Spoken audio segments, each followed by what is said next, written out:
Hazrat Abu Sayyid Khudri radiyallahu anhu states, I was sitting in a gathering of the helpers in Medina Munawwara when Hazrat Abu Musa radiyallahu anhu came embarrassed. We asked him, what happened to you? He said, Hazrat Umar radiyallahu anhu sent for me. So I reached at his door and saluted him thrice.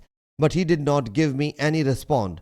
So I came back. He said, why did you not come? I replied, I saluted thrice standing at your door, but no one gave me any reply. So I came back, as Allah's Apostle sallallahu alaihi wasallam has said, when any one of you seeks permission thrice and he is not granted permission, he should go back. Hazrat Umar radiyallahu anhu whereupon said, bring a witness to it or I will award you punishment. Hazrat Ubay bin Ka'b radiyallahu anhu said, the youngest of the people will go with him. Hazrat Abu Sayyid radiyallahu anhu said, I am the youngest of the people. He said, well, you should go. Sahih Muslim Hadees number 5591.